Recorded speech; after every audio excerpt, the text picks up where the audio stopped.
Welcome to CMO Huddles Studio, made possible by our friends at Restream. I'm your host, Drew Neiser, live from my home studio in New York City.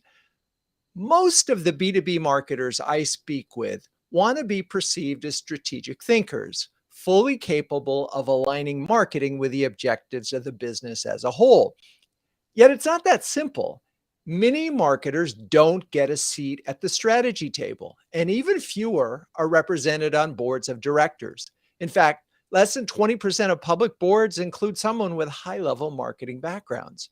So, in reality, many B2B marketers are expected to have a single minded focus on pipeline generation, drive leads, or go home, which begs the question, how does a B2B CMO align marketing with the business? A question we'll be answering in detail on this show. And with that, let's bring on Toni Clayton-Hine, CMO of EY Americas and star of episode 18 of the predecessor to this show, Renegade Marketing Live. Hello, Toni. How are you and where are you? Thank you for having me. I am excited to be here. I am great, and I am coming to you from my home office in Westchester, New York.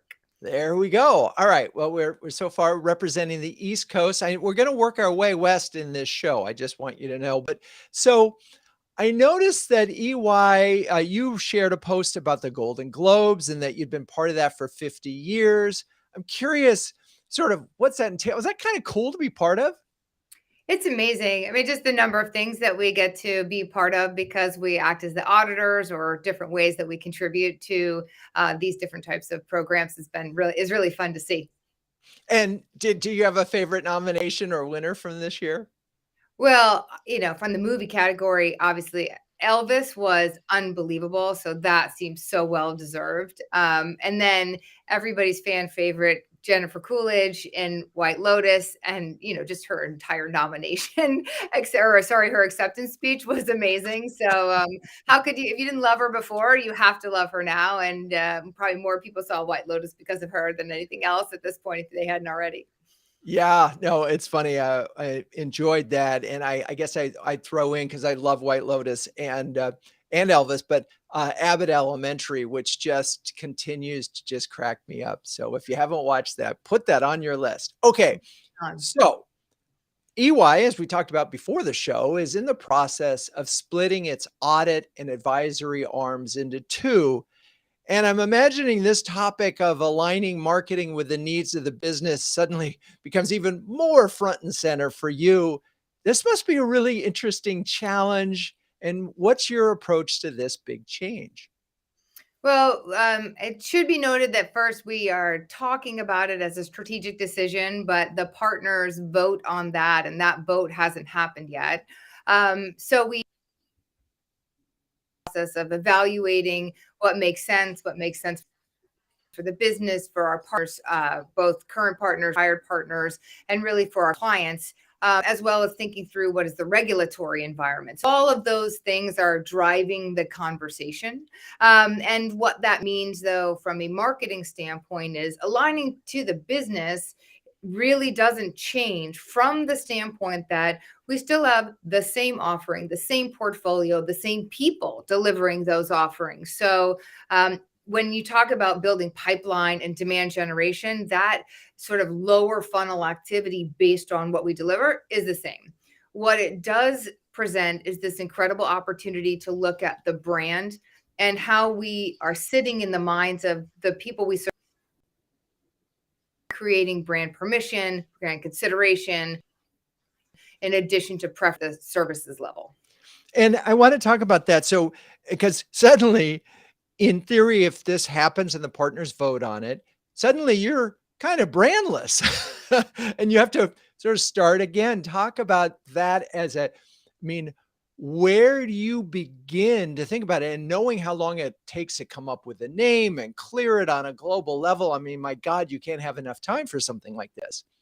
Well, there's a lot of people working on this every single day in terms of scenario planning and figuring out what would need to happen. So the good news is that the assurance, tax, and advisory business would still be EY. So that part of the business, really what EY is largely known for, would still retain the EY brand, and that allows that to be a focused conversation, a focused entity, and really align to how does EY continue to build confidence to help people make better decisions, the impact on the world that it makes, et cetera. And then on the NewCo side, as it's affectionately referred to, it is all of the things that you talked about, which is how do you identify the brand purpose as its own entity? How does it show up in terms of tone, everything from visual identity? How does it show up across the board, from what we promise, what we say, what we position, and what we do? And I'm thinking about it, I mean, there are a lot of examples out there, both from your industry and others. And I'm curious, who do you look for when you sort of say, okay, they did this really well, or that where the lessons are for you? Listen, I think that there's some amazing examples across the board. Obviously, in our industry, the way Accenture has built that brand is unbelievable. And just the way they doubled down, leaned in, and really took ownership of that space as they modified and moved their business. I think that the work that somebody like Kyndryl is doing relative to IBM, they spun out about a year ago, and that allows them to evolve their value proposition. So we look at them. We look at so many different examples, not just from the tech and consulting industry, but then when you look at what GE has just announced in terms of splitting, or what Kellogg is looking at when they're looking at splitting off their business. So there's so many, for better or for worse, now is Spin City, right? So many different companies are looking at this. And so being able to look at what's working and what would we change and how would we create ownership in that, and the space and the mind of the clients and our people is incredible. And one of the things that I'm sort of trying, this show is about, we're getting a seat at the table, at the strategy table. And often brand, particularly in a case of a consulting company that, you're selling in big consulting projects, probably a lot of IT things, and people don't, they took EY for granted, right? It was always there as a back. Oh, you're EY, so we can trust you. Suddenly, Newco has Mhm. no equity, and I wonder how you educate non-marketers to suddenly brand is not only front and center, it is really, really critical to get right in terms of the value proposition, in terms of uh, an expression of something new, right? I- Absolutely. I mean, I think right now, I mean, that's the traditional, and any startup. I mean, CMO Huddles has a lot of startups, right? So even though we're talking about it as a Newco brand, a lot of startups are also, how do you own a space in the minds of your clients or your potential clients? I would say we certainly have an advantage because we have smart people who are talking about smart things in smart ways every day. So that gives us that opportunity to continue the conversation and the relationships that we have. So starting from the ground up would be, we have case studies, we have the work that we've done, we can stand behind that, and then we stand behind the work and the people and the way that that work gets done. So much easier than a startup. And then also looking at the partnerships and alliances that we can and will form. So we have a huge alliance already with the Microsofts, the SAPs, the Adobes of the world. And then, what gets added to that in a NewCo construct, which will also help all, what do they say, all boats rise, when rising tide floats all boats, that type of thing.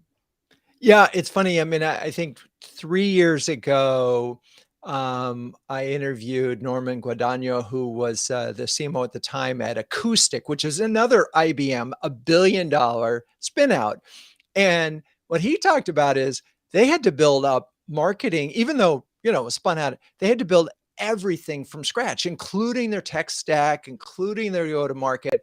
And for him, the key partnership, because he had arrived the same day as the head of HR, because this is internal marketing too, right?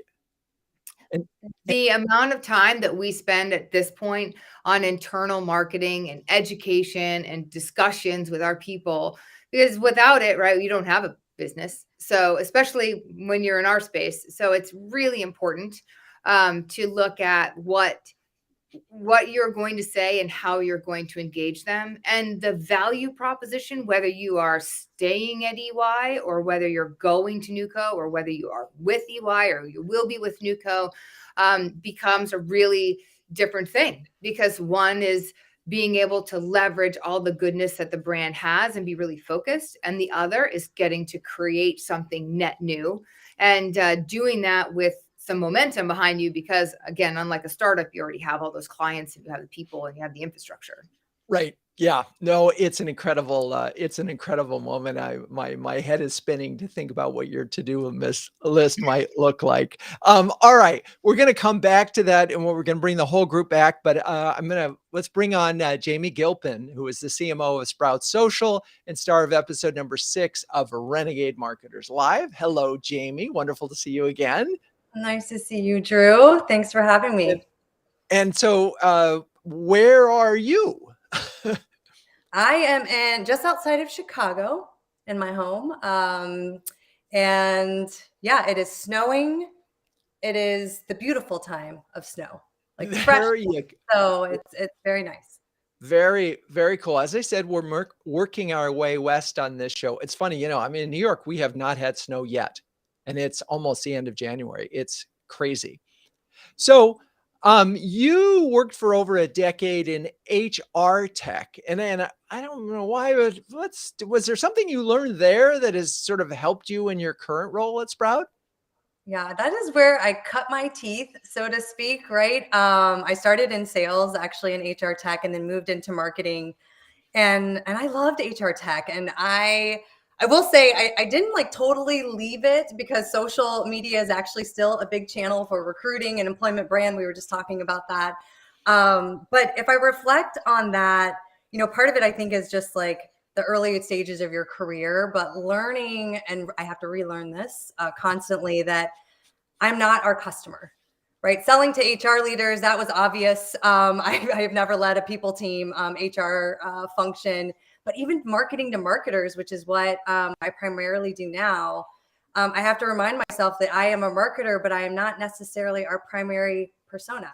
So relearning, understanding the industry, how our buyers are changing, I feel like that's probably the biggest thing I learned.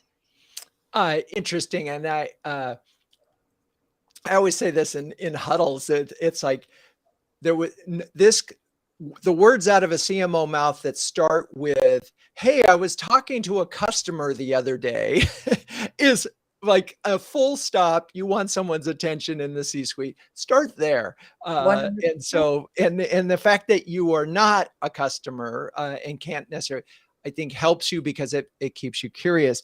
I want to go back though. You mentioned that you were in sales at first, and a lot of CMOs don't have that experience. And I feel like it's, having sold encyclopedias door to door in college, I kind of get a lot of that. Talk a little bit about how that has been helpful to you. Yeah, this was not an intentional path. My degree is in PR, like public relations. So my goal was to get into marketing. When I graduated, was a very bleak time in terms of recession in the earth 2001. So that was not necessarily an option for me. And so the role that was available was sales, but I loved it.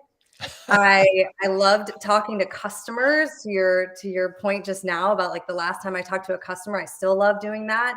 I loved understanding their needs and connecting our solution or our product to those needs and helping them actually do better. Like I loved all of that. I hated cold calling. There was a lot of cold calling back then. I mean, we had Rolodexes. I could talk about this for we did not have CRMs. Like we did not have Salesforce. We literally had a physical card catalog that I would go through. I was not good at cold calling. I wasn't great at thinking on my feet. But then when I got into marketing, that's so important that experience created such empathy for me. And it still is that for me today, that my partners in sales, we are truly partners. There's not a lot of finger pointing in any of the roles that I've ever had, especially here at Sprout. Amazing. You just reminded me of my days before I sold books door to door. I spent one summer selling Time Life books over the phone, literally dialing for dollars. So yeah, that's fun, and something I'm glad I don't have to do again. Fun. I don't know if fun is. Actually, I didn't mind it, and it was good. It was good money, and you felt really good when you made a sale. So. Marketing, you and I've talked about this over the years on various shows, that marketing drives an extraordinary amount of pipeline at Sprout. And that sort of speaks to your sort of self-serve freemium model that you really were the roots of the brand. I'm curious about the changes that have been required as you've moved more into the enterprise space. Yeah, so first of all, yeah, we drive a significant amount, like 80% of our revenue comes from marketing. And I am very proud of the team. I honestly can't take credit here. Drew, you mentioned like this was from the beginning, right?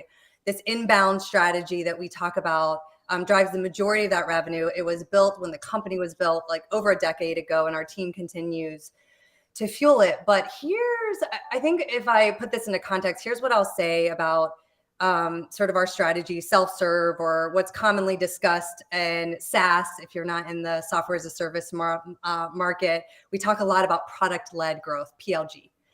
And the question when you start as a PLG company like Sprout Social did, the question always comes on the executive plate, right? When do you move to enterprise, or when do you move to sales led? Another way to think about that. And we said, like, why does it have to be either or?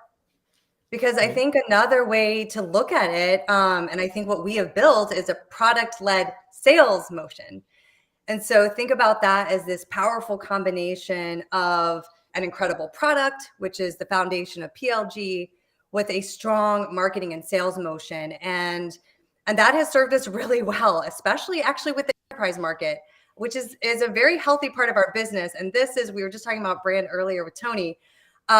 This is actually a big brand perception opportunity, I'll call it. Maybe it's a challenge for us on the marketing team, which we're very focused on in 2023, because in reality, roughly a third of our revenue actually already comes from the enterprise segment.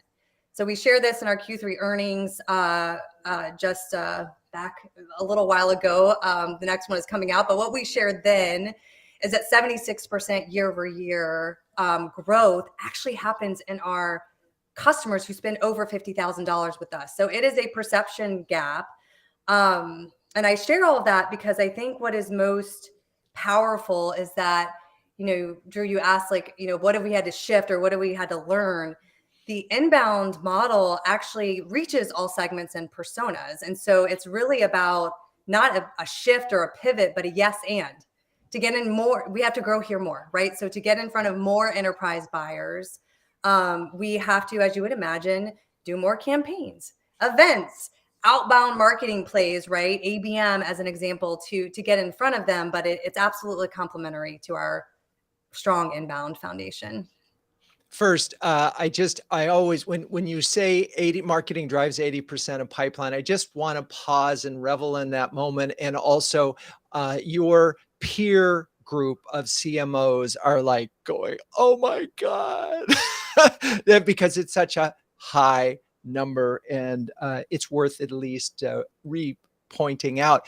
I also think there's something interesting about what you said in terms of so much of, and I don't think it matters whether I'm an individual or an enterprise, when I'm going and looking and considering a purchase, I want to do a lot of it myself. Yeah. I don't want to talk to a salesperson, despite how great you were as a salesperson. And I was a salesperson. No, you'd rather go in and find out. And the time you want to talk to a salesperson is really when I can talk to a product expert, right? Yeah. And so it's a sales motion that is the customer gets to drive. And then hopefully they get to try it and figure it out. And then they finally talk to a customer when we have to negotiate because it's an enterprise. Is that sort of the way this works? Okay. Yeah, exactly. That's the kind of product-led sales Right. motion, right? Like they're in the product first, and then they move over to the sales side when they need to understand more. And this obviously becomes even more important for enterprise because there are more people involved in the buying process. I think the latest data, which I actually think it's higher than this, but 12 people, right? 12 buyers are involved in an enterprise sales motion. And so some of those people will come in through inbound. The users, absolutely, the champions that you absolutely need to kind of usher the opportunity through the organization. But then where the ABM or the BDRs, business development reps or SDRs, right, the outbound sales folks play such an important role is getting in front of the others, the 8, 9, 10 other buyers, right, that you didn't necessarily hit with that product-led motion. And let's talk a little bit about that because I just want to make sure. I mean, yeah, I think when I had Brand Adamson on the show, gosh, when he was still like at Gartner, he was saying it was up to 14 on average for enterprise purchase, which seems absurd to me. And I'm trying to imagine, why would you need that many people to be involved in a decision like Sprout? You need a social management tool. You're going to look at competitive tools. I mean, come on, really? Yeah, it is. And I think this actually I think the number actually grows when you have more use cases. And so this is another opportunity, a brand awareness opportunity. And this is actually more in the category for social. We still think, Drew, you just said it, we still, in a lot of cases, believe that social is like kind of relegated to the marketing team.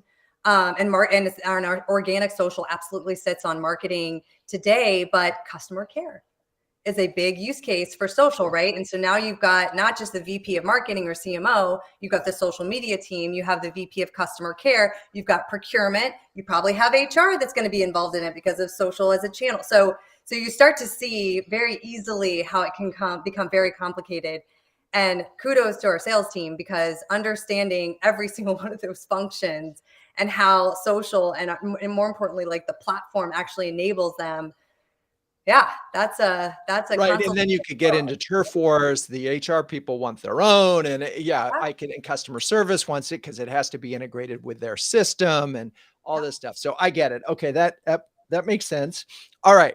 Well, we're going to keep going. I'm going to bring JD Dillon on, CMO of Tigo Energy and star of episode number 16 of Renegade Marketers Live. Hello, JD. Welcome back. Great to be here, Drew. And so first of all, where are you? So I was listening to Jamie talk about snow, and what is snow exactly? I'm in California, sunny California. It was 60 yesterday afternoon. Hey, JD, we're having an issue with your sound, I think, and I want to double check with that. There's a little bit of vibration going on, and I know that would, it's a live show. We can have this. Okay, not sure what I can do here. Is it still vibrating? Yeah, it's vibrating. Are you hearing it? No. Laura, are you hearing it? Yes, she is. Okay. Why don't you move along? Because I don't know what I can do. I think what I would say to you is, even if you have to just go on your phone, relog in using your phone, most likely that could be okay. But yeah, I would say log on and log off, and then we'll take a break from JD, and I think we'll use this time for me to talk about CMO Huddles. Perfect.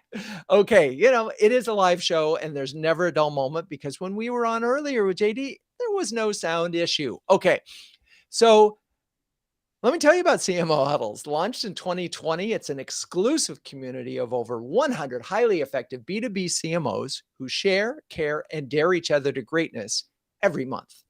One CMO describes Huddles as a cross between an executive workshop and a therapy session. And given how hard things are getting out there, who doesn't need a little reassurance that they're not alone? Now, everything about CMO Huddles is designed to be a force multiplier, helping you to make faster, better, and more informed decisions. Since no CMO can outwork this crazy job, CMO Huddles is here to help you outsmart it. All right, well, let's bring back Toni and Jamie. Hello, and we'll hopefully get JD back in a second. So a question, are you on the therapy side or the executive workshop side when it comes to CMO Huddles? I can jump in. It's both for me, and which is why I love the CMO huddles so much. Sometimes I just need to like listen and just nod my head and like, yes, I deal with that too. I deal with that too. And then other times, we talked about sort of the enterprise market just a little bit ago. Like that's an opportunity for me to learn what is working and what is most efficient and effective across different companies when it comes to getting in front of those buyers. So it's both for me. Very cool. Toni? Well, for me, yes, both. I would say I love this whole idea of being able to connect in a way that I learn something every single time. And it is my favorite part is learning from the different types of industries that are represented. And, I even mentioned earlier the startup space. There's a lot of people that are in new spaces with new companies and really breaking new ground. And they can often be so incredibly creative and scrappy and ingenious about how they approach something. Because I'm lucky insofar as we have a big brand, which often comes with a bigger budget, but it doesn't mean that we don't have the similar challenges. And just being able to hear how somebody's approaching it has always been my favorite part. Plus the recap, because if you can't make it and then you send us the recap of everything that was covered, you can feel like you don't get the therapy side, but you do still get the information. Oh, I love that. You reminded me, I want to, once you're farther along with your spin out, definitely remind me to connect you with Norman, who went through this at Acoustic and is still is a huddler at his a new role at Mimecast. So definitely do that. Well, thank you both for that input. I know JD would have weighed in if he could. If you're a B2B CMO who can share, care, and dare with the best of them, check out CMOHuddles.com. And Laura, when JD gets back on, just have him join us. Oh, look at that. And how's our sound? You tell me, how's the sound? Oh, yeah, there you are. How's the sound working now? It's good. You're on a slight delay. So I suspect you have two devices going. Nope. Okay. How about now? I can hear you very well. You sound great. It's just there's a lip sync problem, but we'll just keep moving. We're going to keep moving. So and stay with us, JD. And the sound will be great. And when this comes out as a podcast, no one will know the difference. So let's talk about this issue of how do you make sure that marketing is seen as a strategic business function as opposed to a source of leads and pipelines? And I'm going to go to you first, Jamie, because you're such a high source of leads and pipelines. So how do you make sure they say, well, we should talk to her about business strategy too? It is a great question because, this is something I think about all the time. I just talked all about how we drive pipeline and revenue. So I believe the closer a marketing team is to driving revenue and proving that, the better. That's good for budget, especially in times like this, et cetera. And especially for, a company like Sprout Social, a SaaS like platform, right? Marketing is typically a very critical part of the overall go-to-market. Our role in acquiring, keeping, growing customers is really critical. Customers. But that is like the most important word, dare I say, even more important than revenue and pipeline, because I believe one of the roles that I take responsibility for, and I believe is one of the most important for us as CMOs and marketers, is being the clear mirror for our organization and how well we are serving our customers. What are we doing well? Where are we falling down? And it's important for us, and I think where sales has some of that information, product has some of that information, but where a marketing leader is uniquely positioned to be that true clear mirror across the entire customer experience, is that we have the voice of customer at scale. And so that's personas, right? We should be updating those, sharing those across the organization, educating, sometimes, most of the time educating, sometimes reminding if you've got a really well-tuned organization to the customer, but what are their needs? How do we meet those needs? What's our differentiation? And that can be everything, from a tactical perspective, that comes through in things like surveys, listening to sales calls. But as we look at this and our customers look at this, the way that we're really serving the voice of customer at scale for our entire organization, we can leverage social listening, right? That's a big, big part of our strategy. We glean insights. We understand what's top of mind for our buyers, how that's shifting, and we share those across the organization. So knowing our customer, that's right. The way we. Yeah, there it is. Okay, well, JD, talk a little bit about what the kinds of things that you're doing to make sure that marketing is seen as a strategic business function as opposed to driving pipeline. Double down on the customers. And Drew, as a customer, am I coming through all right? Yeah, you're fine. Yes, Okay. please. Okay. So, but I'm going to be a bit both of what the other speakers talked about was great. I personally to drive strategy. And what I mean by that is I actually am the one who takes notes at our executive staff meeting. I'm the one that owns the agenda and the action items. Very, very useful. Now, I work with my peers on all of this, but it enables me to put customers at the forefront. We always talk about customers first. I always lead with customer information. I always ensure that the sales people or operations or engineering goes. So that enables me to forefront and again go tactical to go strategic. Interesting. And I so appreciate that notion, and I can imagine it because it probably isn't necessarily the case in other places. But taking a hold of the agenda at the executive committee, great suggestion. Leading with customer information, and this is, seemed. And I'm going to let Toni talk a little bit about the same question and topic, and then we'll keep going. Sure. I mean, to me, it's the opportunity to make sure that we are not looking at that customer voice of customer as you're talking about, and really aligning that to the broader strategy. So I look at what's the bottoms up view, which usually comes from the demand generation. What do we want to sell? Who do we want to sell it to? How much do we want to sell? That's a sort of a bottoms up accounts level view. And then marrying that with the broader opportunity that's in the market. So the proverbial bubble chart that shows, where are you positioned? Where are you going? How big is the bubble in terms of the size of revenue opportunity? And, we are in a situation where we have a very large portfolio.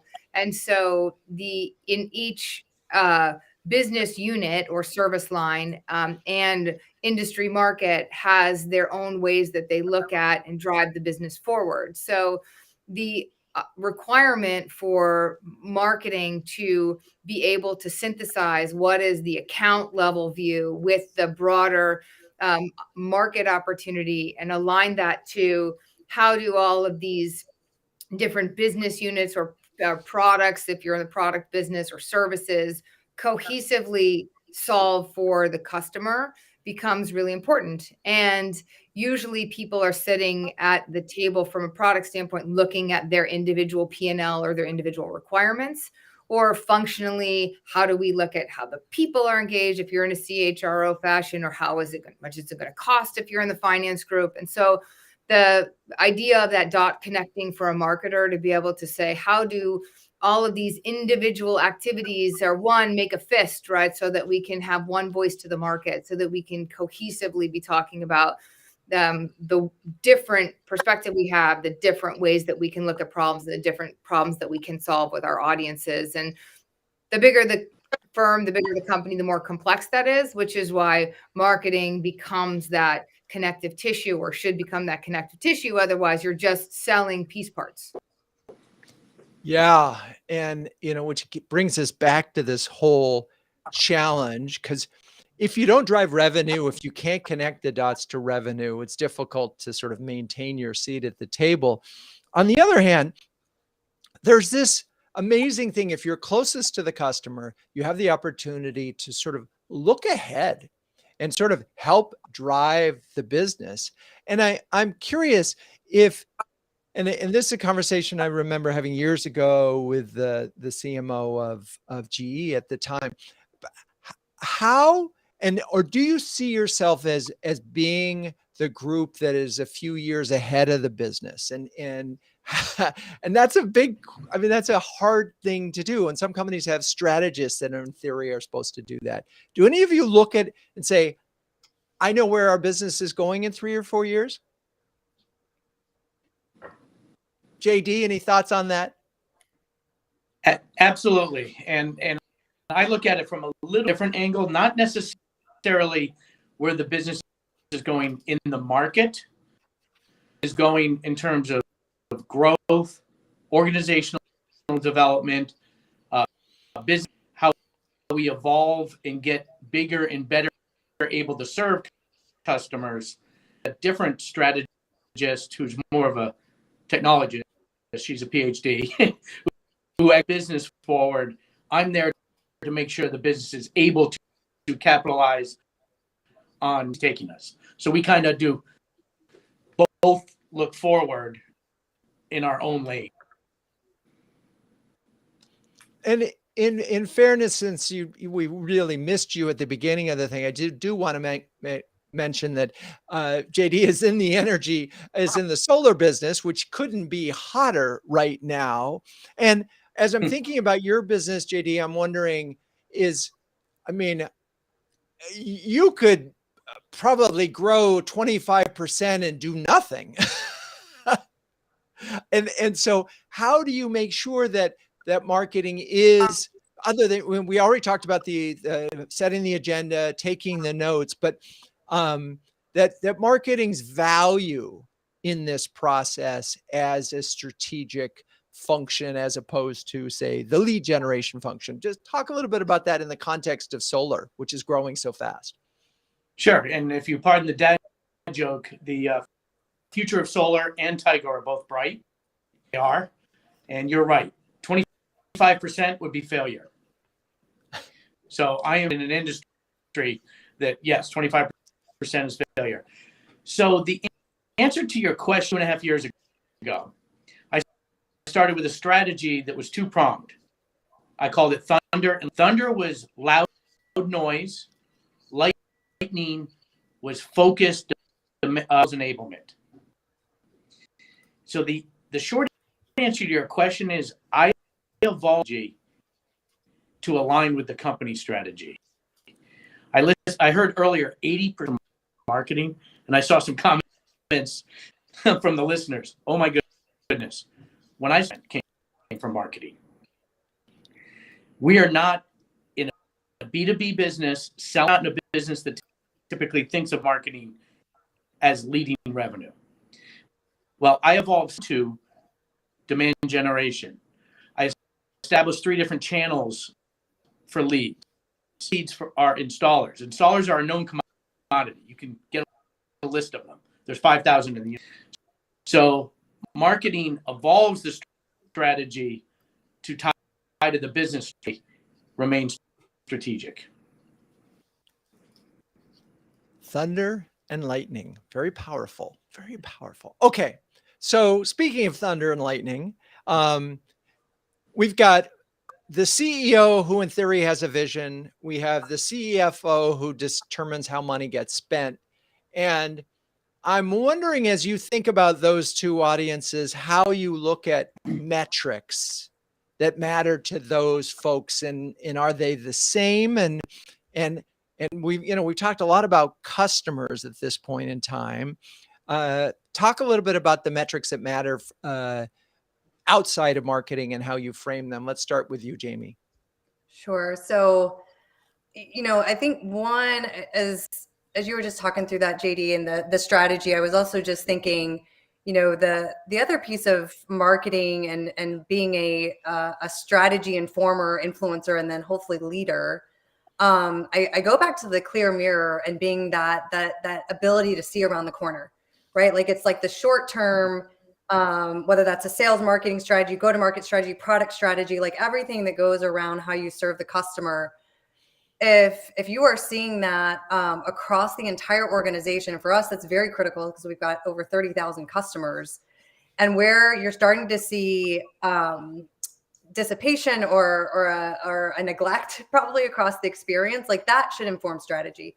Then there's the other piece that, the surveys or the listening insights that you have from social and seeing what is top of mind for our customers. Like GPT chat is like blowing up right now across the marketing organization, right? AI, ML, like as you start to see those things happening, like what are we doing in product to address some of this? Like that starts to become really important to, the future strategy, if you will, that you were talking about, Drew, and the metrics around this. And this is where, my part of my role in the executive suite, but really with the board is, yes, revenue. I talk a lot about that. Our board is very interested in our funnel, very interested in like all of the KPIs that we drive towards revenue. But beyond that, the metrics that I also share align to our company priorities. And so, JD, you mentioned owning the agenda for your executive team meetings. Like if your initiative or strategy is moving up market or moving into a different segment or a different buyer persona or launching a new product, how is marketing impacting that and how are we measuring it? Share of voice or brand awareness, which in some circles can be sort of that like, fluffy type of metric, is actually very powerful when we're talking about share of voice or brand awareness in a new buyer set or segment that we're not reaching today. That is really powerful information. Launching a new product and understanding product adoption and awareness in the market is very powerful for your team to understand if this is actually being adopted. And so I do think when you tie your traditional marketing metrics to those priorities, that's when they become powerful. That's when the proverbial seat at the table is much more clear as to why you're sitting there. Right. So we're not going to lead with those metrics because they are perceived as fluffy, even though we know they're really important. But providing a context as you grow. Okay. So Toni, in terms of metrics, you're at an interesting point because there's the existing business and you got to keep going. And then there's the new one or the new co. But let's just focus for a second on metrics that align with the business. Full stop there. Yeah, I think that Jamie and I have a similar view on this, which is that the metric, we have metrics for marketing, right? To say, are we doing marketing as efficiently as possible? Are we making an impact and difference? Those are looking at our traditional marketing metrics in terms of click-throughs and engagement and things like that. And then oftentimes that's not the same as the business metrics, which need to have a different flavor. And then within the business, as Jamie's saying, there's certain products or pieces of the portfolio that are looking for margin enhancement. There are certain that are looking for brand awareness. There's certain that are looking for consideration. So based on what that particular segment is looking for, we are known for tax and audit. So it's not about measuring brand awareness, right? It's about measuring the value that we're delivering and how does it continue to evolve and be innovative and relevant going forward in a world that has things like blockchain and chat GPT changing everything, right? And then very different from the strategy business where EY Parthenon is a sub-brand that competes directly with McKinsey, Bain, and BCG, who's really looking to show this is why our people and services and solutions are credible. Very, very different set of metrics that we would look at. So we want to make sure that, my team is having all those conversations and they're looking at how do they interact and interface with their business stakeholders based on their objectives, so that they don't end up talking about click-through rates when they want to talk about margin enhancements. They don't want to talk about brand positioning when you're wanting to talk about different, so it's also, I like Jamie, I started in sales. So really it's also having that kind of internal client mindset to be able to think through what does my internal client want to know, want to hear, so that we can be considered and positioned in that way and relevant to their broader objective as well. Interesting. And JD, for you, metrics that matter for you? So that is an interesting question. I find metrics are a great way to change, and quite simply bring your dashboard into one and watch where their eyes go.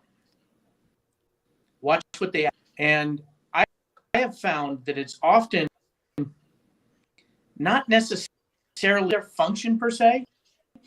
It's more just their own professional interest. Very interested in press releases just because they think it's a big thing for the company, and the other who's attending our trade shows. And so aligning with my peers' interest to them, I have found makes them part of the team, for lack of. And it's shocking how sometimes if you just ask people, they'll tell you. Interest, yeah, that's that's exactly right. It may vary by other individual. So, and that sort of gets to the next question in this as we come to a close. One of the challenges that we hear a lot in huddles is that everyone thinks they're a marketer. And they watch the Super Bowl, I know what marketing is, and so they have no problem weighing in on almost all aspects of marketing. And, I can imagine the similar thing, a CMO saying, oh, well, I balance my checkbook, so I'm going to weigh in on the CFOs where they're going to spend their money. So how do you manage that aspect of it? Either they're dismissive and it's all fluff, or yeah, I know marketing and this is how it goes. And I'm just curious, Toni, how do you deal with that? Well, with such a large organization, we have a lot of people who have a lot of opinions about marketing and marketing assets and creative. And I just have always taken the view that it's coming from a good place, right? So usually people are weighing in because they're excited and they want to contribute. And if they have an idea, they want to make the idea better or put their fingerprints on it, or something is better and a better way to articulate that. So I sort of love that actual participation in the process. I have colleagues that hate it. I just have always had a different mindset about it. I think that it can make the work better. The other piece is really trying to, and this comes with some convincing sometimes, which is trying to ferret out the tactic or the input versus the output. So I love this particular tagline. I love this event. I love how so-and-so does this better. And so just trying to dig in a little bit. Well, why do you like that? What are you trying to get at? And so if they're usually, well, I think that we should add the word complexity. Well, why? Well, because things are complex. Okay, well, let's talk about that. So it's not necessarily about this word complexity, but it means that we may not be showcasing how hard it is to do some of this work. Okay, let's incorporate that, maybe not as a campaign line, but in a lot of different ways. Or, is it the event you want to go to? Do you need a ticket or do you need a sponsorship? Do you need a sponsorship? Do you need speaking? What are you trying to get out of it? So I just really sort of try to get to the end game and say, what's the impact or the reason that you're saying this? So we can abstract the actual word from the context and then sort of celebrate it and say thank you, because I like that people want to participate in the creative process. 9 times out of 10, it's if you don't listen so literally and you listen in a more abstract way, you'll probably end up with a better ultimate result. Well, and I admire your generosity of spirit. This is one of the reasons why I could never work at a large organization, and the company is called Renegade, because I just don't have time for all this value add. And the reason I can go back to that is if you know the customer better and you do have that information on there, and that's a really big if, and you have that insight, then you have a defendable position. And this notion of, you asked for my opinion, I'm going to add value. I don't know how this happens, but somehow or other, there are a few out there who are able to inculcate the notion that you don't need to add value here. You can let it go. But I don't, in your type of organization, I don't think that's possible. So, clearly, one of us is suited to be a renegade at a small folk, and one of us is suited to be at a much larger corporation, because I couldn't deal with that. But JD, you're at a much smaller organization, but I don't think the tendency to add value, as we say, is any less. So it's just there are fewer people to add value. Yes, which means they have more opportunities to add value. So about clearly defining the process. If you go to people and say, brainstorming session is this Wednesday from 1 to 2. And then I go around the room at the end, give everybody the opportunity to share, and say, we're going to send the feedback is due Friday at 4 p.m. It'll go to the CEO on Monday at 2 for final review. And then it's fairly clear, and frankly, there's no pocket veto. The process was there, and you give people the opportunity to share, and then you find people actually like that. It gives them some structure. Right. So you let them in. Here's your window. Speak now or forever hold your peace. We've all got it chronicled. Got it. All right. Well, this is the moment in the show where we ask, what would Ben Franklin say to all this? And I think he would be thinking about our opportunity to enhance our organizations. So he would say, we make these times better if we bestir ourselves. Okay. Thank you, Ben. Nice to have you on the show with us today. All right. We're going to wrap up, and we're going to start with Toni and its final words of wisdom. Audience of CMOs, 1 or 2 things that they can do to align marketing with the business. Know all the components of the business. So what drives revenue? What goes into the cost of goods sold? What does a fully burdened cost of goods sold look like? How can you impact SG&A? Just sort of being able to have a business conversation, and then understand how that business conversation is also modulated by short-term, long-term market dynamics, individual business results. So you're not having a conversation about hyper growth and triple investment in a time when inflation is high and everybody's talking about recession. So just being mindful of how is the business run? What is your contribution to it? And then being astute to figure out how else the macroeconomic landscape might be impacting those decisions. Yeah. And I thank you for that. Know the business of the business, know how they make money. And one of the things we've talked about in Huddles is how you as a CMO need to help your whole team share that and understand that knowledge. Okay, Jamie, what is your final words of wisdom for this? Yeah, I'll connect this to the conversation that we were just having around, everyone's a marketer, and the focus group of 1 is a good input, but not always the absolute direction that we'll go. And connect it to your comment, Toni. I think just as everyone's a marketer, I think we as marketers also have to be finance informed, maybe not experts, right? We have to be sales informed. We have to also have just like they have an opinion on marketing, we have to have an opinion on their functions. And as a member of the executive team, I think we all feel this, as CMOs, like we should be able to push, and we should be able to ask the questions and open. And I'll agree with you, Toni, that and be open to their feedback on the marketing side of it, because it's a collaborative, hopefully functional discussions around the entire business itself. So know the business. The other thing that I will just add on, we're in a different time right now, and kind of adding to the conversations we are having about knowing our customer. All of us in marketing have to take a real different approach, a different mindset to this year.